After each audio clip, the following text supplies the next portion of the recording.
Nous sommes dans un contexte extrêmement tendu, c'est le moins que l'on puisse dire. La défiance des citoyens est très forte. Cette année 2019 se termine sur une société qui est un peu, beaucoup même fracturée. La santé est aussi une préoccupation majeure des Français et un enjeu. Dans ce contexte, quel regard porte-t-il sur les établissements de santé privés? C'est ce qu'on va voir tout de suite avec le président de l'Institut Via Voice. J'appelle François Mickey-Marty.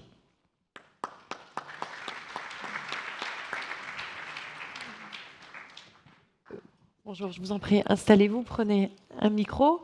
Via Voice a réalisé une étude d'opinion pour la FHP dont vous allez nous présenter tout de suite les résultats. On va voir les enseignements aussi avec Lamine Garbi après. Merci beaucoup, mesdames et messieurs. Bonjour à toutes et à tous. Bonjour, monsieur le président Lamine Garbi. Oui, alors je ne sais pas si on peut faire, voilà, on fait défiler avec ça les alors, voilà. Je ne suis pas technicienne bon, des slides, mais voilà. je crois que c'est pour vous et que normalement vous avez une petite formation éclair pour savoir comment faire défiler vos infographies. Oui, donc ce qu'on a essayé, parce que cet observatoire sociétal est une enquête d'opinion que l'on mène chaque année, depuis plusieurs années maintenant, auprès des Français. Ce qu'on essaie de faire est de mettre en regard les mutations de société les plus profondes, les plus significatives, avec en effet, vous le disiez, la perception de la santé et la perception des santé, qu'elle soit publique, privée, etc. Et le contexte que l'on a aujourd'hui nous invite d'autant plus à regarder tout cela avec attention. Double contexte, bien évidemment, les tensions sociales que l'on connaît aujourd'hui à l'extérieur de ce noble bâtiment, et puis le mouvement des Gilets jaunes qui a travaillé la société française depuis un an. Donc le premier élément qui est très, très frappant, alors ce sondage dont je parle a été réalisé avant les périodes de tension sociale actuelle, au mois de septembre, auprès d'un échantillon représentatif national de la population française. Ce qui est très frappant, en premier élément, je me levais un petit peu, c'est ce résultat que vous avez ici, alors dont je vais vous dire deux mots, parce que je ne sais pas si vous voyez, il y a beaucoup de chiffres, je ne sais pas si vous voyez tous les éléments. On pose une question assez simple à cet échantillon représentatif de la population française, on leur demande quel est votre état d'esprit. Et on leur propose un certain nombre de mots dans lesquels figurent des mots positifs et des mots négatifs également. Voilà. Alors les premiers termes qui arrivent ne donnent pas nécessairement une part d'enthousiasme majeur, puisqu'on voit arriver la désillusion à 41%, la lassitude à 37%, la fatigue morale, 36%, l'indignation, 33%, la colère, 32%, et la révolte, 28%. Alors vous allez me dire, vous avez plaisanté, vous n'avez pas mis les items positifs. Si, ils sont en bas du tableau. Voilà, on trouve quand même l'enthousiasme à 7%, la joie à 6%. Voilà. Pour donner un élément de comparaison, nous avions posé la même question, exactement la même question, il y a 6 ans. En 2013. Et qu'est-ce qui a évolué depuis 6 ans? Les évolutions les plus fortes sont enregistrées sur les notions de colère, plus 8 points en 6 ans, sur les notions d'indignation, et encore une fois, ce sondage a été réalisé avant les mouvements que l'on connaît aujourd'hui. Et en revanche, ce qui décline sont les éléments positifs que l'on voit en bas du tableau. Donc on a non seulement un état d'esprit collectif qui est fortement dégradé, une psychologie collective qui est dégradée, mais une amplification du malaise. Voilà. Alors parfois on parle, je crois, en psychologie, alors malheureusement je ne suis pas médecin, mais parfois en psychologie on parle de psychose. Là nous sommes sur la société, je crois qu'on pourrait parler de sociose, c'est-à-dire qu'on a une société qui ne fonctionne plus véritablement bien. Deuxième élément, alors je ne sais pas si ça fonctionne, non tiens, ça ne fonctionne pas bien. Deuxième élément sur la partition, voilà, la partition de la société française. Les 4 ensembles que vous voyez ici reposent sur une analyse quantitative. Ce ne sont pas des groupes que nous avons construits de manière spontanée. Ce sont des groupes qui sont issus d'un traitement statistique des données que l'on recueille, avec 2 éléments majeurs qui sont 2 publics, qui sont les optimistes à 37% et les épuisés 30%. qui renvoie d'ailleurs à des éléments qu'on vient de voir ici. Et puis deux groupes intermédiaires en fonction de l'anticipation de la situation sur l'avenir, en fonction des difficultés que l'on peut ressentir, les fatalistes et les abandonnés. Troisième élément, on porte ici l'attention sur, dans ces situations de société très dégradées, sur les vecteurs de confiance. C'est-à-dire en qui, en regard de ce constat des difficultés de société, en qui peut-on accorder notre confiance? Alors vous voyez les résultats très flatteurs cette année, parce que c'était beaucoup moins le cas l'année dernière, de l'univers de la santé. Alors on n'a pas fait ça pour vous faire plaisir, hein, mais il se trouve que les résultats sont très bons. Professionnels de santé en tête à 91%, hôpitaux et cliniques privés 83% et hôpitaux publics 82%. Donc le premier enseignement, c'est la similitude très forte, et qui ne va pas de soi, entre la confiance accordée au secteur public et au secteur privé. Puis ensuite, vous voyez un deuxième bloc qui sont toutes les fonctions régaliennes, les hôpitaux publics, la gendarmerie, l'armée, la police, et puis les maires et les PME, avec une très forte progression de la confiance accordée aux maires. Je pense que les débats qu'on a eus sur les questions territoriales ne sont pas étrangers à ça, plus 12 points par rapport à l'année dernière. Alors, qu'est-ce qui sous-tend ça? Je crois qu'il y a deux choses. On le voit sur les acteurs du régalien, la police, la justice, l'armée, on est sur des acteurs qui nous protègent. Et lorsque l'on a des incertitudes sur notre vie quotidienne, des risques parfois, des inquiétudes sur l'avenir, on a un besoin de protection. Et je crois que la santé est l'un des acteurs qui, mieux que tout autre, protège. Protège dans tous les sens du terme, d'une certaine manière. Protège bien évidemment quand on souffre de pathologie, mais protège aussi parce que nous donne le sentiment, et vous parliez tout à l'heure, très, très juste titre, des territoires, d'être accompagné, d'où les réflexions sur notamment les questions de fracture territoriale, mais d'être accompagné par des acteurs qui peuvent être présents à nos côtés. Derrière ces éléments d'inquiétude, il y a un très vaste sujet qui est la question du futur. On a aujourd'hui un cumul d'incertitudes sur les années qui viennent, que ce soit soi-même pour son propre avenir. Est-ce que je vais vivre mieux que ça n'était le cas ces dernières années? Est-ce que mes enfants vont vivre mieux? Les réponses sont négatives. Est-ce que la France va aller mieux? La réponse elle-même est négative. Plus des menaces sur la planète, plus des menaces sur notre mode de vie dans notre société actuelle. Donc on a des perspectives d'avenir de manière globale qui sont extrêmement assombries.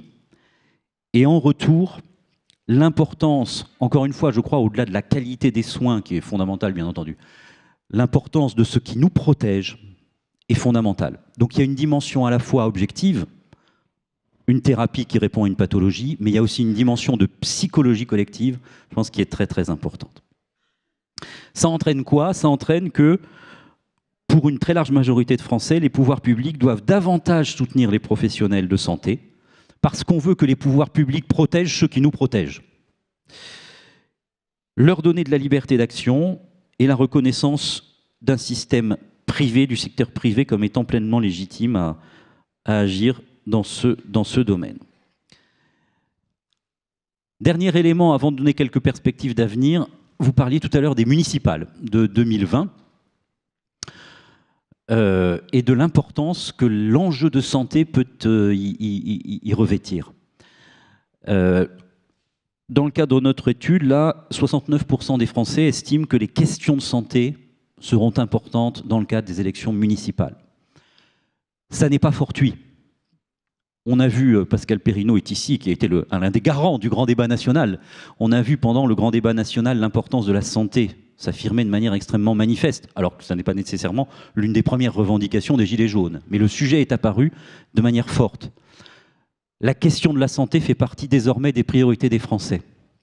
Là aussi, ça ne va pas de soi. On pourrait considérer que la question de l'emploi, la question du pouvoir d'achat, la question de l'insécurité soit prioritaire. Or, on a véritablement des attentes très fortes sur ce sujet-là. Alors, pour quelles raisons? Je voudrais, si vous, parce que je crois que mon temps, je n'ai pas la possibilité de parler toute la matinée, donc il va falloir que je m'arrête. La matinée, non, bon. mais prenez le temps qu'il faut pour analyser vos dire quelque chose. Je crois qu'on est dans un moment très particulier où la santé, de manière générale, répond bien sûr à des préoccupations personnelles lorsque l'on est malade, mais répond à des aspirations de société qui sont extrêmement fortes. Thérapie en réponse à une pathologie, d'une certaine manière, ça va de soi. Protection dans un contexte difficile, j'en ai parlé tout à l'heure, c'est très important aussi.